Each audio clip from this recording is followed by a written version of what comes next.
Hey there, food fans. Welcome back to the Food for ThoughtCast with me, your host, Melissa Reagan. And as always, my co-host with the most, Steve.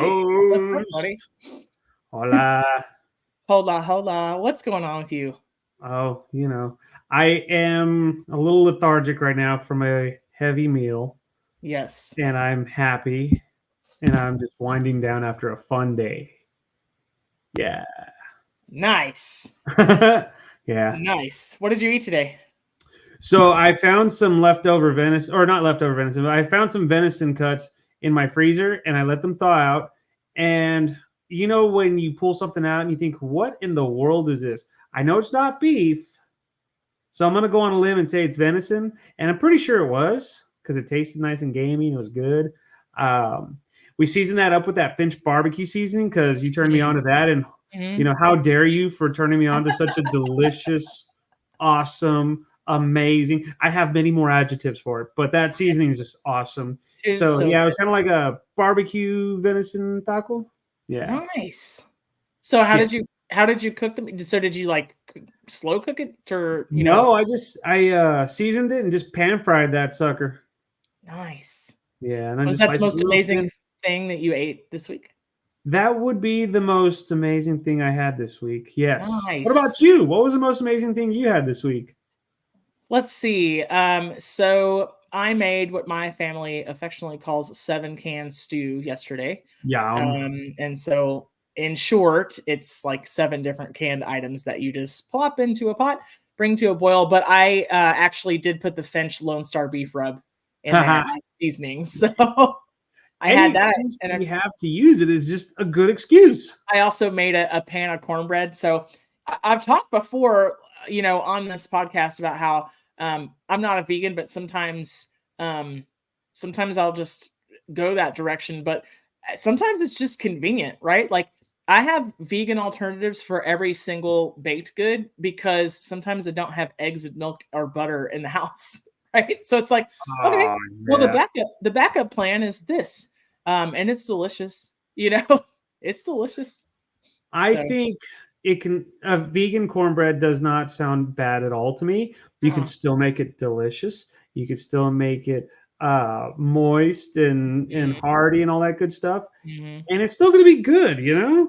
Yeah, I mean, there's some things where I'm like, "Okay, why bother?" But I mean, pancakes, waffles, quick bread, muffins, cornbread, like, dude, sometimes I just don't have the right ingredients on hand, but I don't wanna leave the house and I still wanna have what I want, so I just kind of figured out different ways to do it, you know? So, but yeah, Yeah. it got cold and it's been rainy and kinda gross, and yeah, I had soup and cornbread, so nothing wrong with that. So oh, soup and cornbread's is awesome. So let me ask you this.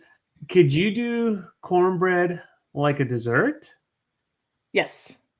Really? How would you make that a dessert? Corn pudding. Indian pudding is a really old East Coast, like molasses, stone ground corn, milk, butter. That's standard. It's like a porridge, right? And then for Mm, me, I like to, you know how you would like boil corn cobs to make a custard base? Like if you were going to make like corn creme brulee or like sweet corn, right.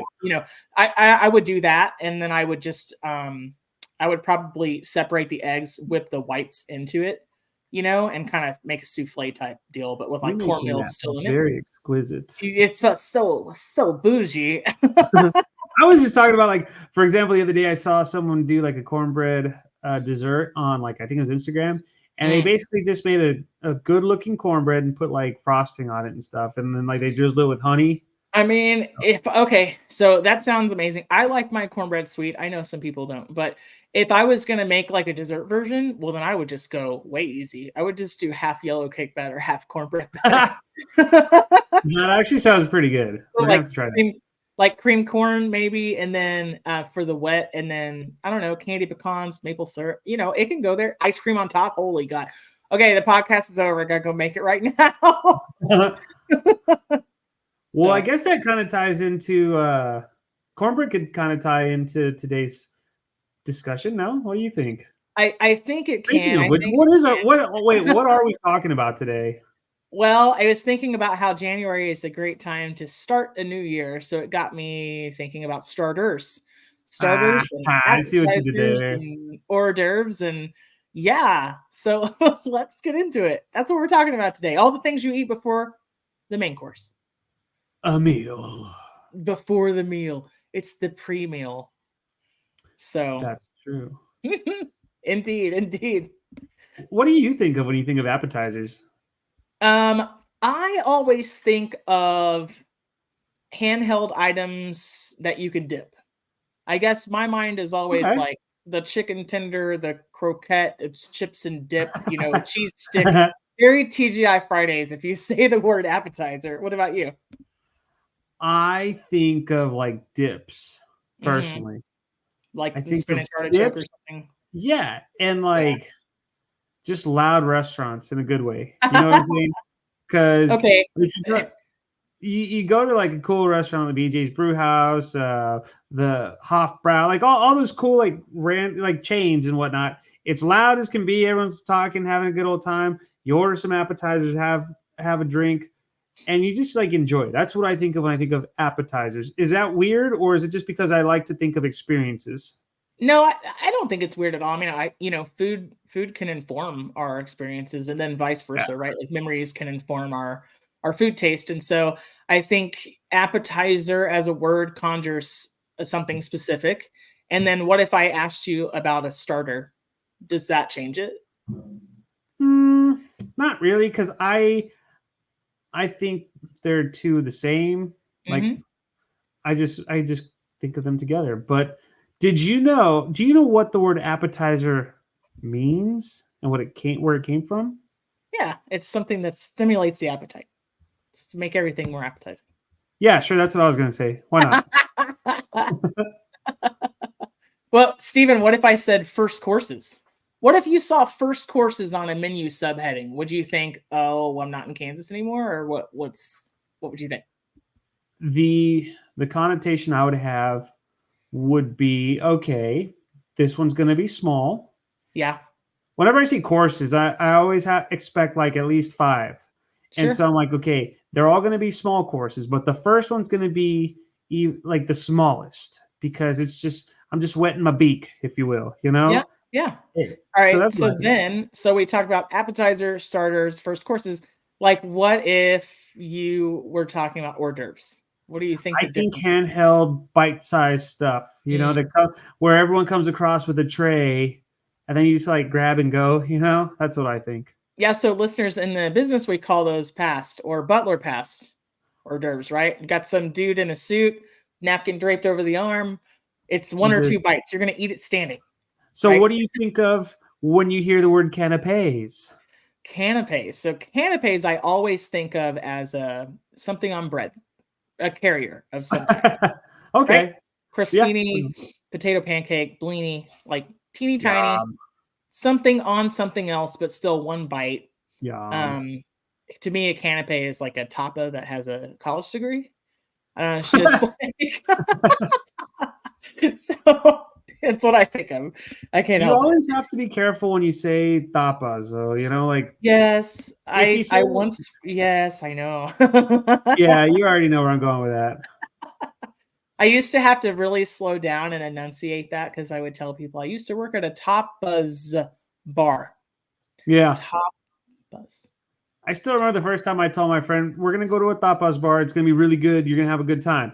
We He's like, got bro. there, and yeah, exactly. Everyone's like, he's like, everyone's got their clothes on. What the hell, man? Okay, that story never really happened, but every time I say tapas, I always think of In your that brain. bad Well, joke. it needs to be like in a screenplay or somewhere because I don't think anybody's done it yet, but they could totally do it in like a food comedy or something. Right? Um, so well, let's go back to hors d'oeuvres. So hors d'oeuvres gained popularity in French dining in the 17th and 18th centuries. But did you know that every culture since the Greeks and Romans have served small morsels of food before the main course? Do I you know didn't that? know that. Yeah. There were the Romans, they ate cheese and olives and vegetables. And then, the Greeks and Italians and Egyptians, they all had like a meze course or mezzo, kind of in between, right? In Right. Italy, it's called antipasto, and Scandinavian food is a smorgasbord, which is like a large feast of a lot of little things, right? And then tapas uh, in Spain, actually originates from a little piece of bread you would put over your glass of alcohol to keep the flies out. And to make the little piece of bread more appetizing, they started putting things on it for the bar patrons, right? Little shrimp or little meatball or piece of pork or something like that. So tapadera, top in Spanish. My accent is terrible, but you get my drift. All I could say is yum. Yes, yes, indeed. It's so initially it started out as cold, tiny bites, just intended to whet people's appetite. In the 1920s, there was an American cookbook published called A Book of Hors d'oeuvres. So it became really mainstream. And in the 20th century, they were really, really common. Like you never went to somebody's house without getting a little bite of something here and there, or initially served for cocktail hour. And then that's where something like shrimp cocktail and cocktail sauce comes from, because those were Yum. the types of things, right, served during cocktail hour with the drinks. I So, absolutely love shrimp cocktail. I don't care what anyone dude, I says. would smash some shrimp cocktail, but I'm I won't say that I'm picky. I'm very discerning when it comes to shrimp cocktail, man, because Why is that? there's no way to cover up the mistakes, right? It's cold, right? It's not covered. It's your choice of whether you dip it into the sauce or not. You cannot hide the mistakes. It's not like a burger where you could like shove a piece of burnt cheese under the patty, or maybe you could like scrape the bun if it's burnt. You know what I mean? There's no getting around, there's no hiding sins. And so the shrimp has to be super fresh. It's got to be really cold. I'm the unlucky Joe that always ends up getting a piece of shell or something weird. Like, so I'm always careful about where I order, but it's really, really good. It's Oh so yeah. good. So It's so then, good. so then the question that everyone's thinking right now is, what is your all-time favorite appetizer? Oh man, it's a really, really hard one. Um, hmm. Loaded question, I know, but Super. you can't you can't have an episode about this and not tell everyone You what your can't. favorite You can't. appetizer So, is. Yeah. so if I'm out and about, well, I feel like us as chefs, we're gonna have a couple different categories, right, to be able to answer this. Unless yours is like a blanket answer. This is my favorite appetizer, no matter what. But I'm a huge fan of spinach artichoke dip, and I usually don't pass it up if it's on somebody's menu. I feel the way about spinach artichoke dip that I do about creme brulee. So You kind of took the words right out of my mouth because I'm in the same boat. I really, especially love when they serve that spinach artichoke dip with just like the best crostinis. hmm Yeah, that just makes the entire thing, like, even though you cut the roof of your mouth with all that bread, what makes up for it is that nice warm spinach artichoke dip. there are a couple of classic, I'll call them like steakhouse Mhm. appetizers that I won't pass up. So if I'm in a really nice place that I feel like is going to have really good shrimp cocktail, it's going to be shrimp cocktail, or maybe it's like crab claw cocktail or something like that. And then spinach artichoke dip is one of them. What about stuffed mushrooms? I like stuffed mushrooms quite a bit. They Yeah. I especially like it when they're stuffed with seafood and stuff like that. Like hmm that just it's one of those, I have to try it, you know. I'm also a big fan of like the steak tartare and stuff like that. hmm Whenever you see that at a restaurant, which you It's don't really see much of these days, yeah, yeah. You don't totally worth see it. much steak tartare. So the other day, I got in the mood for some, and you can tell me if you've ever had this, because it seems to be like depends on where you grew up and which family you grew up in. But have you ever had the Mexican style beef tartare where you let it sit overnight? It's like minced raw beef. I think it's called carne apachita, and you let it sit overnight in lime juice and like pico de gallo, and you eat it on crackers the next Yeah, day, and the lime juice cooks it, dude. I've had I that a just handful of times. Dude, I used to have some staff that would bring it like 2 pounds at a time to work. We eat it when it's hot outside, you know? It's Dang, just yeah, right? they must have Um, loved you to bring that much. That's awesome. but or maybe they loved each other and they just felt sorry for me and shared. But I don't really know, right? I But like my story better. Well, I love a classic, beef tartare Dijon and an egg yolk, and I love that stuff. Oh And yeah, if there's like ahi poke or ahi tuna tower yeah, or ahi tuna wontons, ahi tuna insert word here. I usually order it. Like yeah. I Most can't, definitely. yeah, I can't not. That's something I won't pass up. So then I have to ask you, would you consider a salad an appetizer? Yeah, I think so. I think it depends on what you're eating, and is it one of those things where it's like I ordered this entree and a salad and soup as a starter was an option, or but I'm a really big fan of entree salad. So yeah, Yeah. I consider a little house salad might be. It gets tricky though, right? Because it's like, okay, what could be my first course? Maybe the appetizer was something else. I don't know. Okay. you know? I would totally see a salad as an appetizer. Yeah, most definitely. Yeah. Well, so the technical differences, right, between hors d'oeuvres and appetizers. Um, an appetizer is considered something that's served to the table once. So if we're at Chili's, we're talking about avocado egg rolls, like served big plate, right? I love avocado egg rolls. I don't They're care they're what really anyone good. says too. Those are Yeah. awesome. They're really, really good. And then they're served directly to you while you're seated at a table, and so that's 3 to 4 bites a piece, right? Hors d'oeuvres, technically 1 to 2 bites a piece, served as kind of a mingling food, really small portions, usually passed around, right? Yeah. What about? Well, let's talk a little bit about. I feel like appetizer, starter, first course, hors d'oeuvre. It all has like a big brother. It all has a predecessor. You ready? Let's talk about No, amuse bouche. I think those are the best. Yes. It's such a great way to start your meal because it shows that the kitchen loves you, but it's Mhm. also a good way for the kitchen to use up product. Yes. So, Steven, tell the listeners what amuse bouche is. So it's like a pre-appetizer. It's an even smaller bite-sized Mhm. piece of food that you get before you start your meal in general. What I like to do is if I'm at a nice restaurant, I have to have a cocktail and wait to sip it before like while I'm waiting for my amuse bouche. You know what I'm saying? Mhm. Like it Mhm. just kind of goes hand in hand. Yeah. And I mean, you could do anything with an amuse bouche. I mean, anything, and it just like sets the tone off for like a good meal, in my opinion. Yeah. So like Steve was saying, an amuse bouche, and so for those of you who don't know, that's French for it's amusing your mouth, basically. It's something to entertain your mouth, entertaining entertaining your taste buds, for lack of a better explanation, right? But that's how it translates. It's to entertain you while you're waiting on the other things. Sometimes it's a chance for the chef or chefs to show off a little bit.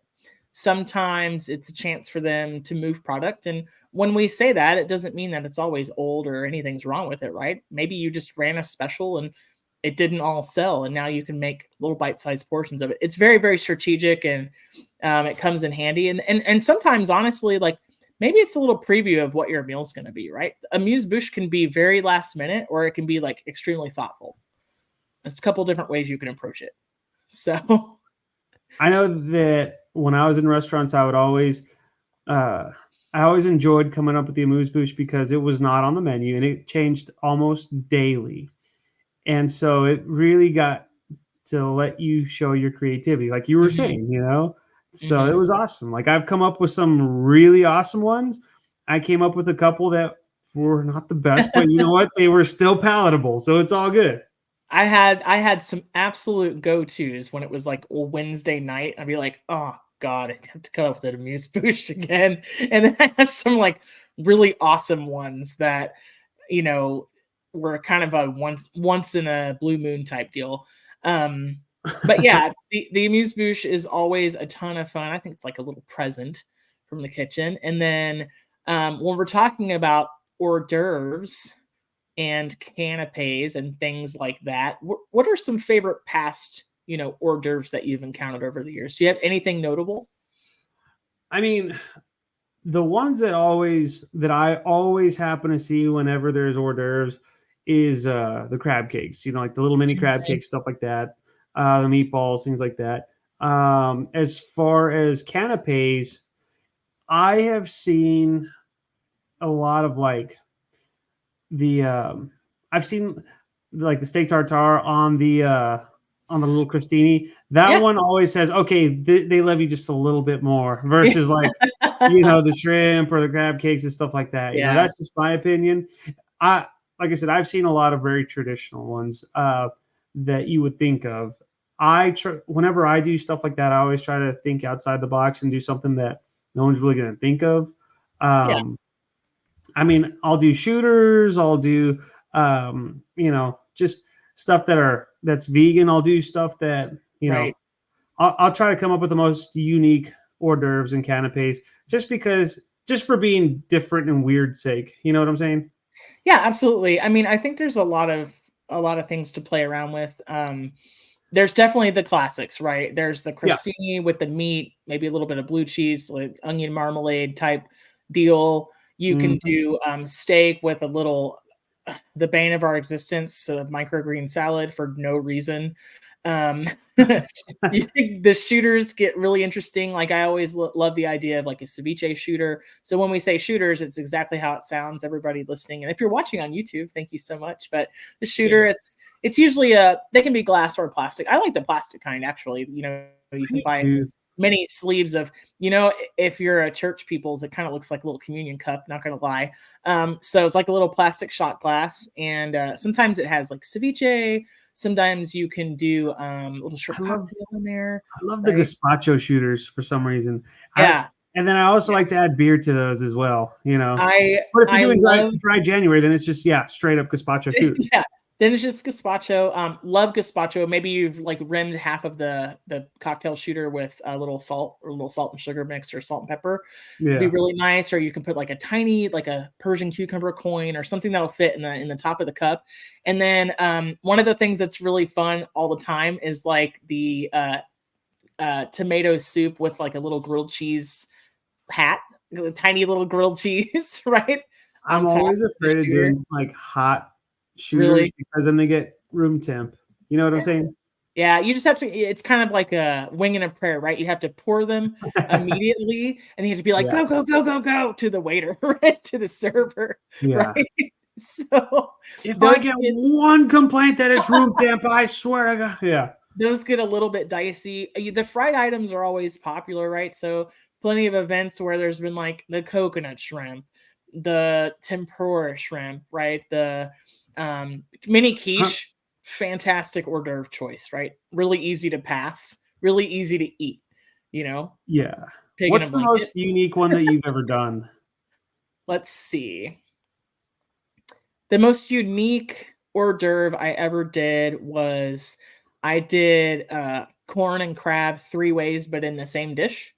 Okay. So I made like a um kind of like it's like a blue corn grits, basically, for lack of a better word, um, with a little bit of crab inside, right? Okay. One crab claw on the outside, it was like on a little espresso mug, and then there Right. was like a blue corn and crab tamale, like, in the top. So it was like crab cornception.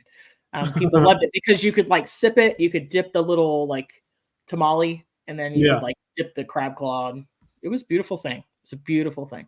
Huh. So, yeah, it's One good. of the most interesting ones I have ever done. It didn't quite land well, but it was not bad, and I still will defend it to this day. Yeah. I made like a crab, like pico de gallo and all that fun stuff, and Also crab, huh? Wow. also crab. Yeah. So this is where it gets weird. Was because a friend of mine brought in some lime Kool-Aid mix, and I was Mhm. like, I wonder if that acidity or that acidic flavor from the Kool-Aid would complement the crab. And we put a little bit in there, and it actually didn't suck, in my opinion. It was Nice. a hard sell, but it was amuse bouche and it was free, so people didn't complain. But like I said, I will still stand to this one to this day. Like it was the most So unique one I've ever done. so did you cut the lime? I'm really intrigued. You cut the lime Kool-Aid mix with something else? Like acid? No, well, just a little bit of acid, just to Yeah. make, just to bring out that flavor. But like you have that kind of sweetness with the citric acid powder, like Mhm. it definitely it definitely goes together. You add just a little pinch of sweetness to it just to balance flavors out, but you also go with like some good tomatoes where you get some of that acidic, but you also get a little bit of that sweetness out of it, and then I think we had done like charred peppers and all that to kind of bring out Yeah. some of that sweetness, so that Yeah. helped out as well. What was the carrier for all of that? So you said that you made a crab pico. Was it like a chip We had, or? well, it was always easy to go with chips. Mhm. So to kind of make it a little bit more fun, we did like a homemade like cracker, if you will. I don't even remember what. I honestly don't remember what it Cookie was. Yeah, right. bomb? Homemade, girl. But yeah, I think that's what we. I don't remember what we did as the Nice. carrier, but like it was just still like it was the most weird, unique thing ever, and things like that you always remember for the rest of your life. And Yeah. so I people mean, are always like, "You did what now? What I the think, hell?" but I mean, it's so important, right? Because no matter what you want to call it or what context it's in, hors d'oeuvre, starter, first course, appetizer, meze, antipasto, it's your first chance to make that first impression, and you only get one shot, right? I Yep. I feel like Eminem right now. If you only had one shot, one Yeah. opportunity. Yeah. Spaghetti Nope. and all that good Nope. shit. I gotta get it back on the rails. Nope, there will be no 8 Mile. But yeah, it's your chance, right, to make the impression on the diner. Have you ever been to a place where you just had a terrible amuse bouche and you already start thinking, okay, this is gonna suck, and then the meal ends up being really good? Yeah, I've because I can tell when it's like a one of those tasting spoons and it's supposed to be like a crudo, and you can tell that the fish is old because it's kind of mushy, and you're like, "Oh, no, no." I'm Like, gonna get sick from I'm this out, meal, like, but I'm nope, gonna try it out. I'm out. We'll see what happens. Ugh. Like, mm-mm. Okay, so, we Mushy talked fish. about this before, but soup is an appetizer or not? Appetizer, totally. Appetizer, yeah, But it totally. has to be an appetizer. Excuse me, a small portion. So I think portion size is highly debatable. I don't know. right, but that's so. I'm gonna circle back to what we were talking about earlier. Can cornbread be an appetizer? I If you say no, cereal you're crazy. I little think. no, I I mean, think. I think, what is it? I mean, it's definitely an accompaniment, but you could make it an appetizer. If you call it like a Yeah, cornbread skillet and put it with like flavored butters, make for the table, and like, yes, do it. Why not? Why not? I always like the stuffed cornbread or like Like the what? skillet. Yeah, like you stuff it with like vegetables or like chorizo and stuff like that, where it's like a layer of the cornbread, and then you got a layer of like your filling, air quote unquote, and then you put more cornbread batter on top, bake that all off. Uh, I think that could be an appetizer. I feel like yes, I agree. I feel like at that point though, it needs to be like mini muffin size in order to be like small I enough to be think you're wrong oh on no, that. No, that's fine. mini muffins, No, the cornbread size, mini muffin cornbread. No, the size No, should no. be why? I'm Why wouldn't disagreeing it be because we agree individual? on everything. Why wouldn't it be No, individual size? You're talking about a shareable, like something shareable for the I table don't. then. Oh, that you know what? You just brought up a good point. So are appetizers, should they be shareable or should they be just for one person? What's your What? take? So, well, my take, I like the idea of like a family style shareable. I The did actual too. definition is that they are shareable, right? See, I told you we agree on everything. That's why I have to disagree and throw a wrench in your plans from time to time. Hey, Wild card. we don't have to But agree on everything. It just uh, makes it fun but we just sometimes. do. It's strange, right? Yeah. But no, I agree with you. It should be shareable. But I really hope that if you're sharing it, it's with someone that you know and trust and who isn't a complete slob who double dips. You know what I'm saying? Do you double dip if you share? It depends, but usually there's some comment made at like, "Hey guys, I'm just gonna double dip, like we all know each other." And people are like, "Okay, that's cool." And I've never really had anybody be like, "No, you can't." So either they felt so embarrassed that they were gonna be the only person who spoke up that they just didn't and they ate it against their will, or really people just don't care. I'm gonna go with B, that people just don't care. Do you care? I I don't care. I mean, if it depends on who I'm with, yeah. There are some Look, well, friends where I don't mind. Like with you, yeah, that's fine. Like when we're at the state fair, totally fine. Yeah. If Yeah. there are some friends that I will not dare let double dip. Nope. I think, that's part of the reason why, even if you get chips and queso, let's go with that one. Like, that's another appetizer that I barely ever pass up ever, right? They always they give you the little bowls so everybody can have their own, and then you don't have to be. It doesn't have to be all weird, Well, They just yeah, dish it but out. how often do you get your own little bowls? Well, they should give you your own They little bowl. should, but they don't. The places that I go to do, but yeah, Where are my you kind of going? like the bougie Man, place. My hold not down, Miss really. Rockefeller. Not really though. No, but my go-to line is like, "Well, none of us has lockjaw," and everybody goes like, "Ha ha ha," and then I go, "Yet." So, I you know, like I said, I'll share with my wife and a handful of friends, but for the most part, I tell them you better not double dip. Mm-mm. I mean, I get it. I think we could probably have a whole other show about etiquette, but a lot of Yeah, etiquette that's true. a lot of etiquette rules are like really dumb and not applicable, but maybe they come from a place of good intentions, but I don't agree with hardly any etiquette rules. So uh, I I'm can't pretty even. feral myself, so yeah, Yeah, there's I'm also that. feral is great. Like yes, 100% It's a very um, good adjective for for me. a lot of things. Yeah, that's A true. lot of a Yeah. lot of things. All right, I have real quick. I have this list from Google, which means it must be true. I have 7 different types of appetizers. Are you ready? No, it's not true because it's not on Facebook. It's only true if If it's I on go Facebook. put it on Facebook, then it'll be true. Okay, done. Okay, ready? So, of course, hors d'oeuvres, Right. relish trays, and crudité. Yeah, right. Ye- A relish tray is just like pickles and olives and all that business. Yeah, I don't like like the idea of your pickles. worst nightmare. A tray Your of pickles. worst. What do That is, you have today? I have nothing but pickles. I Oh, have the pickles. shit. It sounds. I don't know what voices we're doing right now, but it sounds delicious to me. But you don't like pickles, so I'm just stunned. it's a punishment for Steve and a treat for me. Um, such is life.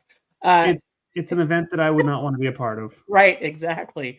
You're not invited to my pickle What party. There's no way some for me people to just not. want to watch the world burn, you There's know? no way for that to not sound dirty, but here we are. So there's Uh-huh. crudité and relish trays, right? Canapes, chips Yeah, and dip, hors yeah. d'oeuvres, Mhm. cocktails, like we talked Mm. about, shrimp Cheers. cocktail, things like that. See, Salad and soup, apparently. So salad and yes. soup. So we chef. So Yeah. this list also goes on to clarify that it includes finger foods. Duh. I would So include that too, yeah. Technically, I I think finger foods am are like if you have like a stuffed jalapeno of some kind, even if it's just a crappy frozen popper, I'm a sucker for that. I I would don't eat it. I would make it fancy by sticking little toothpicks in there. care. I mean, that's class. It's only Steve. class, if you use plastic toothpicks. So listeners, Steve and I need to have some like inside baseball conversation right now about the variety of toothpicks in banquet appetizer world. So Right? Skewers the is what we skewer, call there's it in the the fancy bamboo word. skewers, right? There's the knotted toothpicks. You've seen those. I'm giving Steve a banquet PTSD right now. Right? My Wait, chef, favorite. stop plating right now. That's Yes, 500 sir. right now. Yes, chef. I think Uh, I think my absolute favorite, and then also not favorite, was like the Prism plastic toothpicks. Do you remember those? They're like oh my god. triangular. Yeah. You could pierce your finger with those, and then they also didn't hold the food very well at Nope. all. Yeah. What about? Let's talk about the containers for canapes. So, in case anybody doesn't know, there are all these pastry shells you can buy that are different shapes to fill with I things like mousse.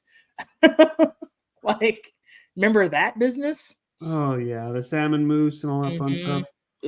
They were like the little shape of a boat, like a oval boat and all that. Yeah.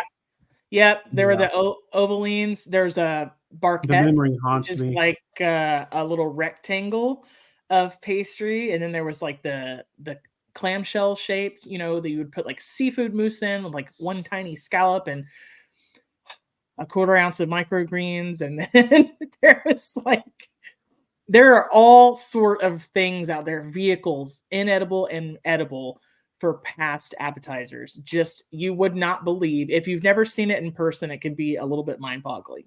Um, so Yeah, yeah. I prefer the edible vessels personally.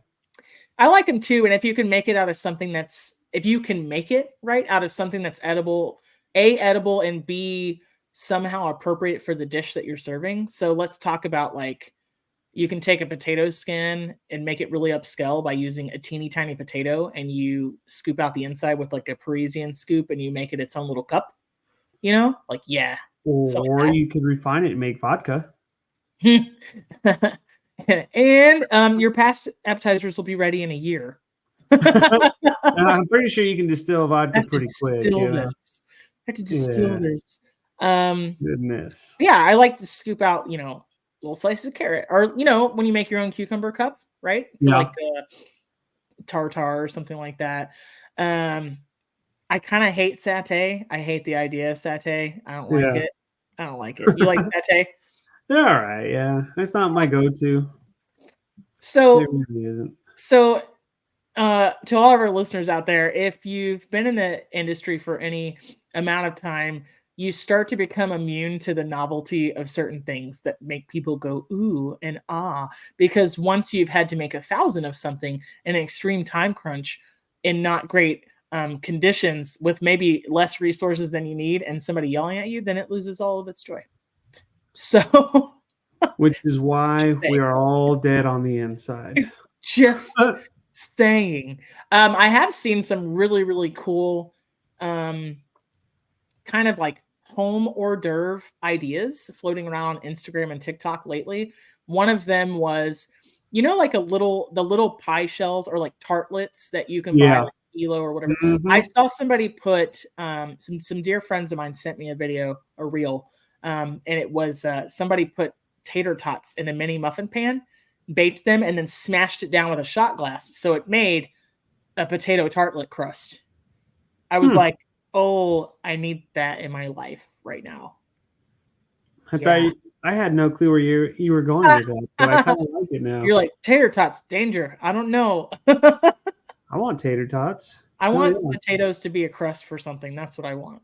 So that's Yeah? what. Yeah, I like Did all that stuff. you ever potato wrap a fish, like a fish fillet? I can't say I have. I don't if I Yeah. do, if I have, I don't remember. It's been Oh so man. long since I've done something like that. I'd probably just be lame enough to, like, just get the powdered mashed potatoes and make that, like, my crust, you know? Well, you could definitely do that, like a potato flake kind of Again, thing. that's Like, lame, though, you know? Like, I don't think so though. I mean, I think it depends on what you're going for, but that's when you there have the purists say, "Ooh, this is not very good. It is not edible." Like Gordon Ramsay's and stuff, you know? Then they're gonna it's be calling raw. for stuff. Yeah. And then I'm a idiot sandwich, you know? Hashtag please don't cancel me. So I just caught up on all of the this most recent season of Family Guy. I think I watched like all 20 in a row. Um so it's not everybody's cup of tea. I personally think Seth MacFarlane is hilarious, but he did do this great cutaway gag about Gordon Ramsay, and it showed it was like Stewie as Gordon Ramsay, like yelling at everybody in the kitchen and telling them how stupid they were. And then the camera follows him outside, and he goes, "Now, come here. Let me talk to you in a completely different tone outside that makes you think I care about you." And I was like, "Oh my gosh, it's just like the show." I mean, it was a really brilliant spoof. It was pretty hilarious. I was like, oh, they totally do that. It's true. Well, They show a different side. It's it's true. good family TV. Yeah. It's Actually, a, I would totally love to meet Gordon Ramsay. I'd be petrified, but I I'd would love to I meet would him. probably cry. I met Robert Irvine and I did cry. So I think yeah. I Um yeah, Gordon Ramsay. I would just be like in awe, like, bro. I would love to cook for you, but I feel like you're just gonna shit on everything that I make. So we're just gonna have a conversation and randomly cook whatever the fuck I want. I mean, whatever the hell I want, you know. I, so I'm this channeling my inner Gordon Ramsay with all of my f yeah, bombs. it's right. It's right. We So the used to be a PG show. Now we're rated R. one day I'll get to take the explicit tag off. So the speed round, Steve, is what kind of hors d'oeuvres would you make if you knew Gordon Ramsay was coming to your restaurant?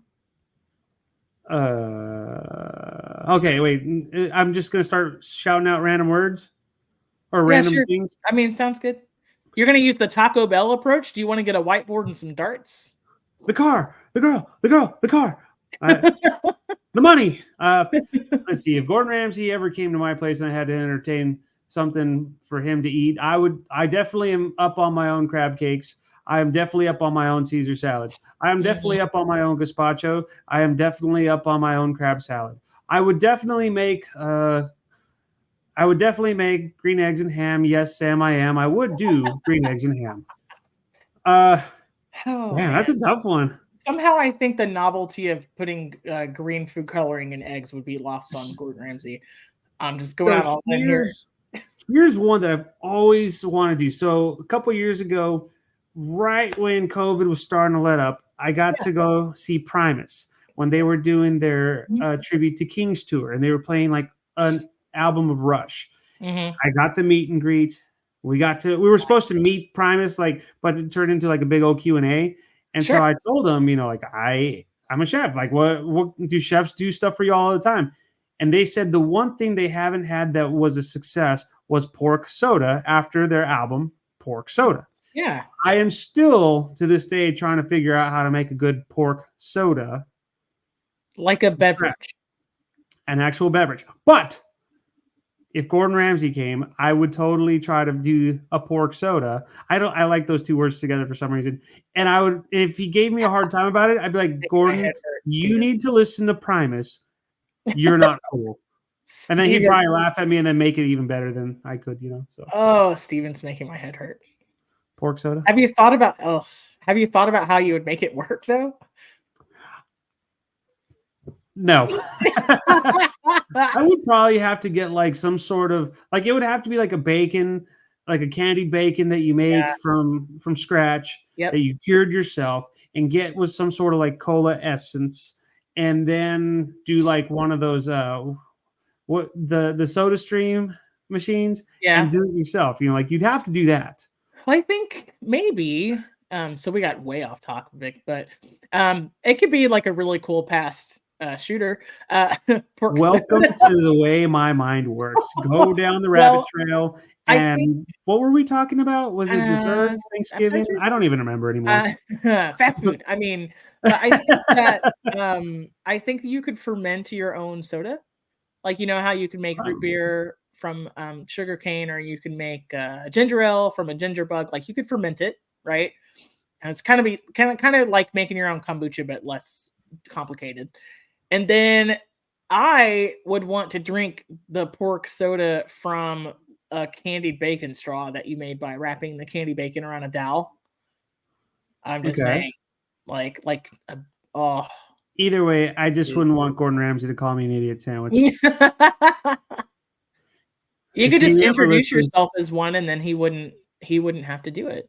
hello, I'm Gordon Ramsay. Hi, I'm Idiot Sandwich. Hi, I'm Idiot Sandwich. Just Now beat that him to the punch, right? now that we got that out of the way, here's an awesome crab cake and some questionable pork soda. Here's some hors d'oeuvres that you can totally crap on and tell me that I'm awful.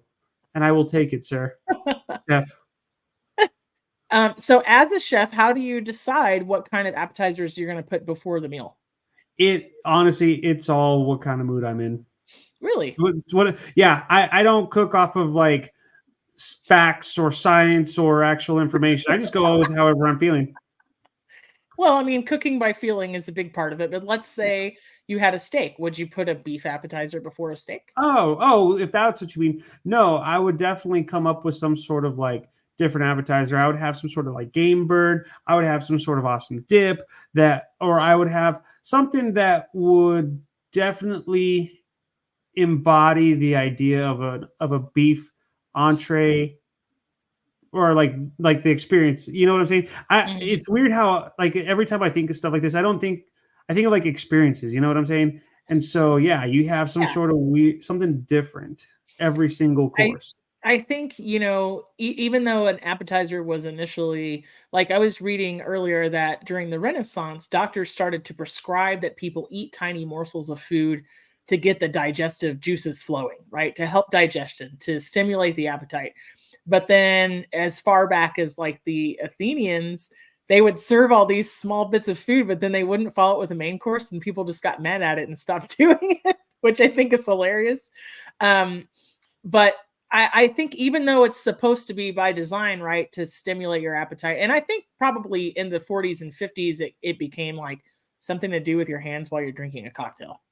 Okay. Like it just seems like something to pass the time while you're waiting on the meal. However, I can treat them a couple of different ways. Sometimes I like to use an appetizer to tie a theme together. Like if I have themed an amuse-bouche, an appetizer, and then a second and third, or like a main and a dessert. If the entire theme is like provincial French cuisine, right?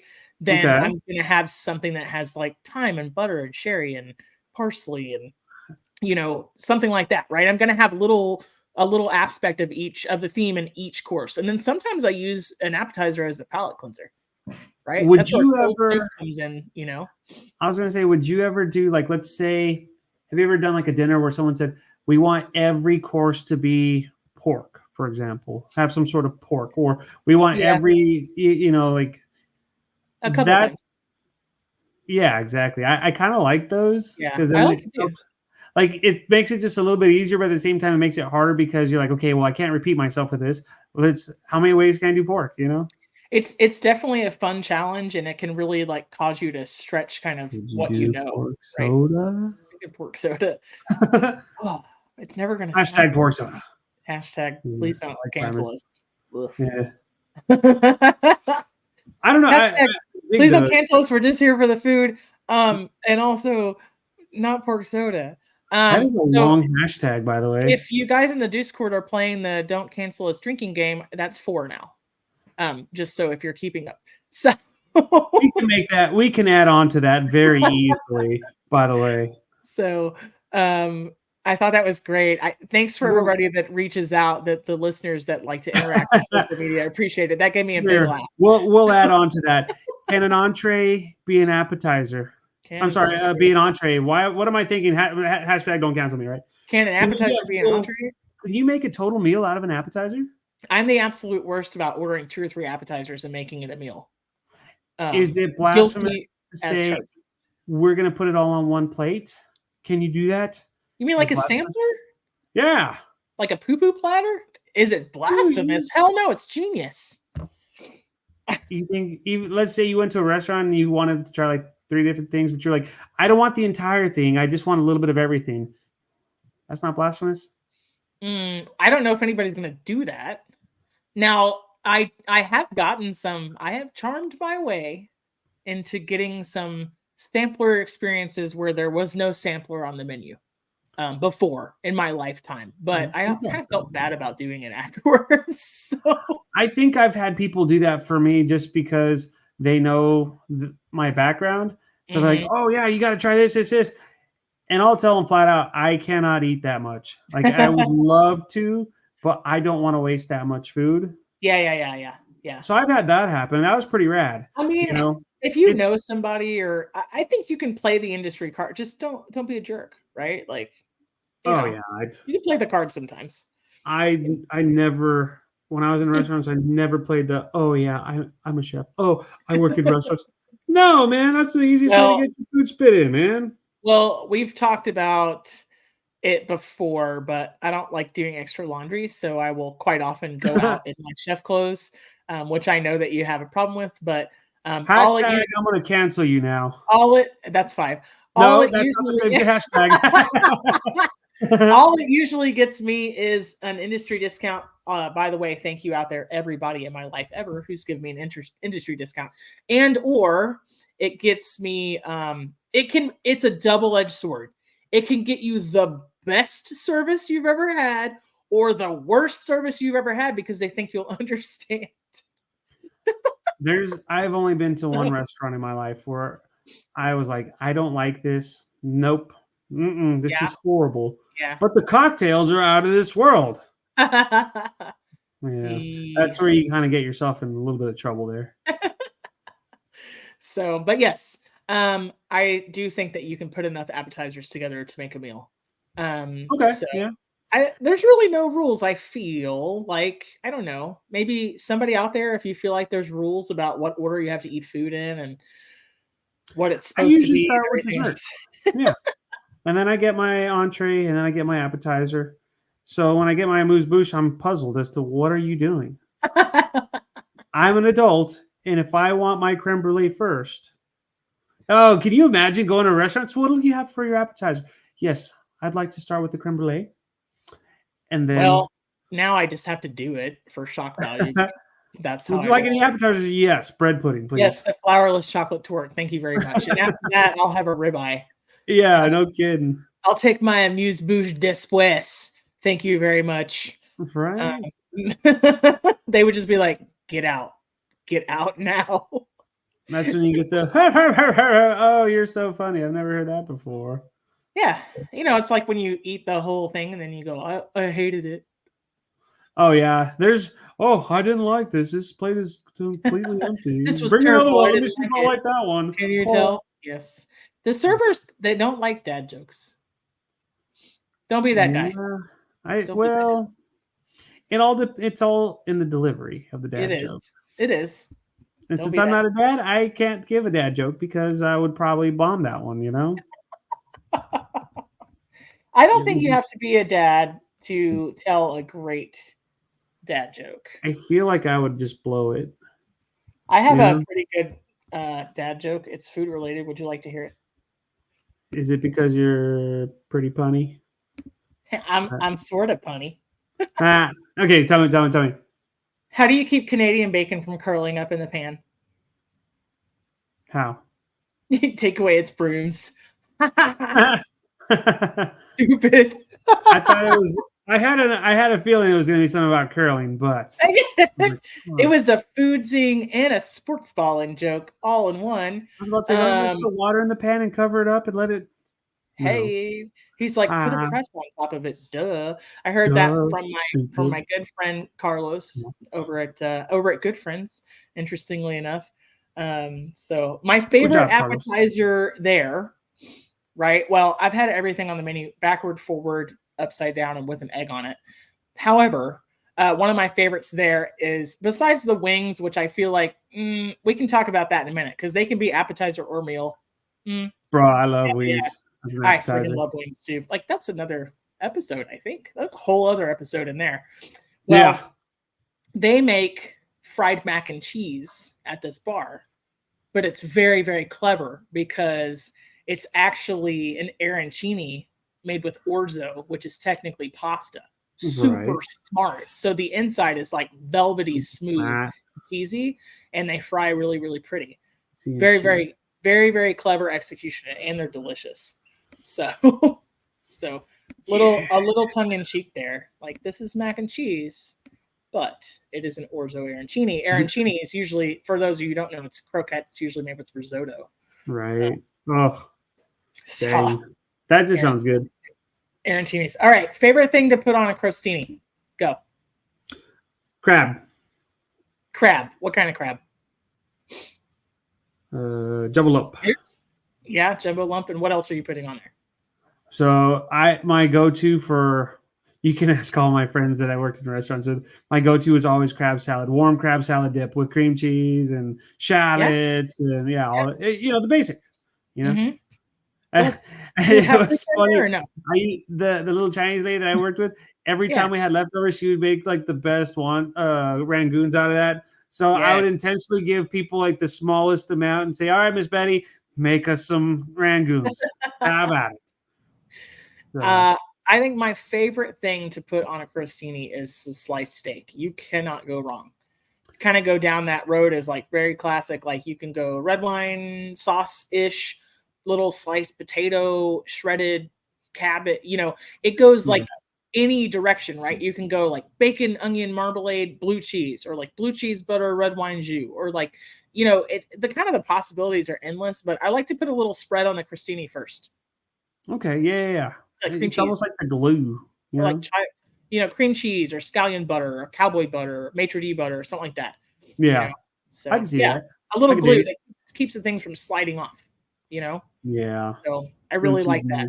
Mm. So I love a passable that has its own, it's like its own plate, right? And it's quick bite, you know? So Oh, yeah, most definitely. I'm all about that.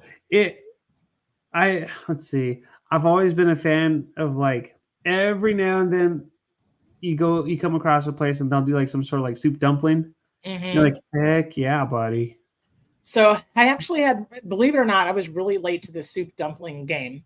Um, Me too, don't worry. I had my first soup dumpling in August last year. Okay, I wasn't that late. Never Yeah, mind. yeah, yeah. You're And a late bloomer, my I friend. went to a Shanghainese restaurant in San Francisco, and I was That's where I not. had my first soup dumpling. Really? See, I told you we agree on too much crap. We're gonna have to just start disagreeing like randomly. Not that we really disagree with each other, but just because. Give the people what they want. Just horribly lukewarm takes that we can That's talk. good ratings right there. That's good pod. Um, no, but I wasn't versed in the correct way to eat a soup dumpling, and I got a blister on the roof of my mouth that was like the size of a nickel, and it took How are you forever to supposed to eat heal. it then? I don't even know. Well, I don't know, but I did it wrong because I injured myself. There Like, shouldn't be a wrong way because it that's what happened to hurt. me. It I was hurt. like, oh, Did you burn yourself? probably. I I think just you like shoved food in my mouth. you bite a little bit of the dumpling and then you use your chopstick to lift it up and pour the soup into like the spoon, like the soup spoon is what I've seen. Um, yeah, I mean dumplings, a fantastic appetizer. I will never pass up gyoza or pierogies if it's on a menu, Same, ever, ever. same. So Yeah, it's I it's agree. like spinach dip in that regard. What about fondue? How do you feel about that as an appetizer? I think it can definitely be an appetizer. My problem with fondue is that I would get full off of it because I would not stop. Yeah, I mean, don't be a quitter, dude. Like, I know that's when you get the. you Are you order ready that. to order your entree? I'm still kind of making my way on this fondue. Okay, sure. Yeah, it's a marathon, not a sprint. You order that entree and make yourself eat it. You eat it like a real champion, Eat it but like a champion eater, yeah, eater person. Yeah. I can't stand All right. fondue. So spinach artichoke dip. What about queso? I am a big fan of queso, especially. I'm sorry, queso. Someone, hey, did you know? So one time on my, I made a video and it was like my queso, and I kept calling it queso, and someone spelled out said, "Quit saying queso like Kesso." I was like, how am I supposed to really say it? But Like yeah, that's chips how and you say. queso Oh are. gosh, I'm all people are the about it. worst. People are the I worst. well, you can dig into it and heckle, but then you're like, okay, whatever. So whenever I get queso, I love when there's like a little bit of chorizo on top, and I love when they throw avocado slices on top, Hmm. and then you just mix all that up. I absolutely love that. So I think I remember Torchy's being a sore subject with you, but their queso is really good. So Yeah, their queso it doesn't suck. I'll give them that. But their yeah. tacos, they just gotta send out hot tacos, and then they'd be the bomb. I Right? like all the weird ones anyway that are not technically tacos anyway. Like I and then it kind of disqualifies it. I mean, there's like tikka coconut things happening, and then there's Right? like they have like the Roscoe, which is like an literally a mini Eggo waffle, an egg, bacon, salsa, maple syrup, in a flour tortilla. Like it's not even a taco, like it's like chicken and waffle. Yeah. So I want to So say right around Thanksgiving or it might have been Christmas. I don't remember. I saw this video that the Food Network did, and this guy was doing like the Thanksgiving meal tacos and stuff, yeah, and sure. there was so much hate about it. And I thought, yeah, I wouldn't do that either. Well, No, Torchy's has that's one too. They do like it's like they do like a mole spice turkey with um cranberry sauce and stuffing, and it was delicious. And I ate two of them, and I think there was like French fried onions in it, and I was not mad at it. don't get me wrong, it Or all sounds good, but like I super said, they white just people need to make tacos. sure that it's hot when it comes out. Yeah, That's yeah. the only thing. If you're gonna do something weird or different, then do it really, really well. Or really, Right? really hot. One of the two. And really, really hot. The appropriate temperature that you need to serve it at. Yes. What about favorite type of finger foods? Are you the poppers guy, cheese sticks, mini corn dog? Oh, you got me on a good topic. I love me some cheese sticks. Yeah. But yeah, cheese sticks are good. I always like finger foods. Yeah, poppers are the bomb. What about Yo, you don't do fried pickles, right? You know what? Again, I'm slowly coming around to it. If someone orders fried pickles, I will drown it in ranch, but I will enjoy I was it. gonna say, like, if you put enough ranch on it, like, it wouldn't be Is it terrible. really a fried pickle at that point? What about I mean, yes, Would it you like is. some fried pickles with all your ranch? That's what What it's like about, with me. calamari? I love calamari. It's good. It makes me happy, especially when you dip it in like a homemade. You got like all your homemade sauces, the tartar sauce, and have you ever had like the homemade like sweet chili sauce? Holy Yeah, cow! like Maplewood, but Like you it's could from just scratch. no like it's you can tell it's like that, but you can Yeah. definitely tell that it's homemade. Holy Yeah, yeah, cow! yeah. Yeah, yeah. Yeah. Yeah. So let's see. What's another good one? What about like stuffed crepes and all that kind of stuff? Would you like that as an appetizer? No, I think those are breakfast food, to be honest. Really? I think Yeah. crepes, if you make them just right, you can stuff them with anything, and it could be good for anything. Well, it's not that I haven't had savory crepes, but never as an appetizer, and always as part of breakfast. Like Cafe Brazil, the chain, they make like a good chorizo and cream sauce crepe with a fried egg. It's Uh-huh. delicious. So, Okay. or like Blintz's. I always equate crepes with like either like the roadside stand or the cart. Like New York Times Square has a crepe cart that does like the banana Nutella type Right.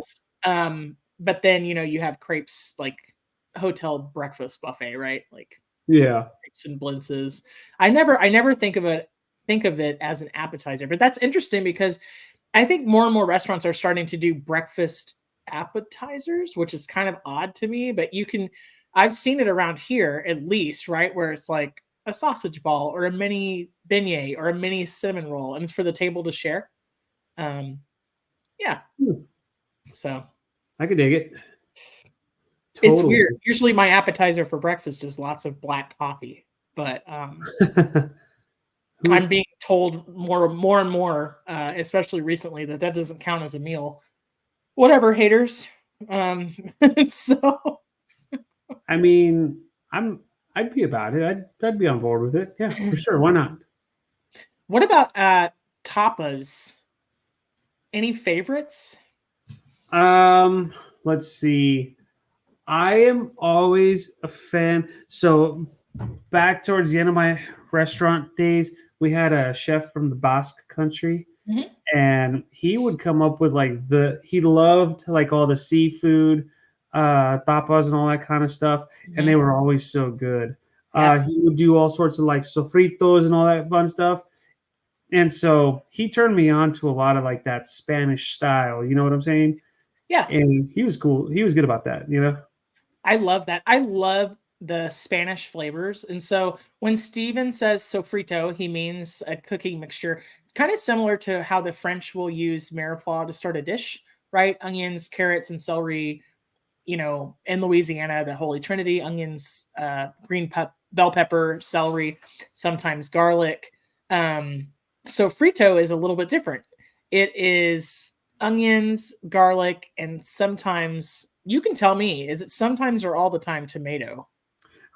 I believe it's all the time tomato, Yeah. traditionally, but you Well, could always change that up. several different types of There are Hispanic, variations, like, yeah. yeah, the Cuban sofrito is not going to be the same as the Spanish, but if you're starting like a sofrito, usually it's going to be the base of like paella, for Yeah. instance, right? Mhm. Or like a Spanish, like a seafood stew. And so it might have celery, it might have onions, it might have animal drippings. It kind of depends on what you're going to use it for, but it is tasty. Really, really Oh, amazing stuff. Um, oh, yeah, most definitely. yeah. For Spanish tapas, I think I really like boquerones. We talked about this in the trends of 2023 episode. It's the white Spanish anchovies that are packed in olive oil, not packed in brine, like not salty at all, very, very delicate. I like that on on a bolillo bread with like some mayonnaise and some roasted red peppers makes an excellent little sandwich. You have to think tapas were initially it was just a piece of bread with something on top to keep flies out of people's sherry. So they had to continue to make them more and more interesting and do different things on top of these pieces of bread. Um, to keep the people coming back, right, to the bars. Yep. Then they became the star of the show, right? And then it was tapas bars, So there's all sort of things. There's gambos al ajillo, which is shrimp with garlic. It's like toasted garlic. There's albondigas. The Spanish ones are really interesting. Sometimes they're like beef and pork and studded with almonds, and the sauce can have like a little saffron. What about croquetas, Steven? You had those? I love croquetos. They're a pain in the ass to make, but I Yeah, absolutely love them. they really are. So Spanish style croqueta, for those of you who don't know, is white sauce based with a ham inside, and it can have like a little bit of a white cheese, and they're triple breaded. They can look a little bit like a tater tot.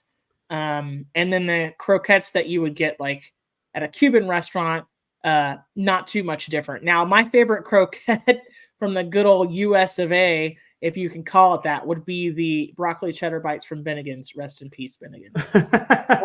So Those were good. I'm a simple girl with simple taste sometimes. So I love a good fritter. Man, I love a good fritter or a good croquette. Fritters are So good. fritters are There's really something good. about fritters that make you happy, Indeed. mostly because they're deep fried. Yeah. I mean, it's like 90% of the reason for sure. And Yeah. fritter is a fun word to say. One can't help but smile when they say the word fritters. 100%. Now, do you think sushi rolls is an appetizer, an entree, or it could be either? I don't think of them as appetizers. However, I have been known to snack on them as appetizers before I Mhm, order my other sushi rolls. So mhm. yeah, I'd be all about it too. Sushi's just good. So Well, we would be remiss if we did not mention kind of the king of is it an appetizer or is it an entree? The charcuterie board.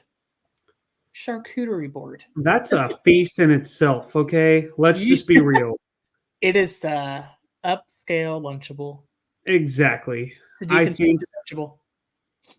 to what It's a deconstructed lunchable exactly, but with many more options. with many I am more expensive options.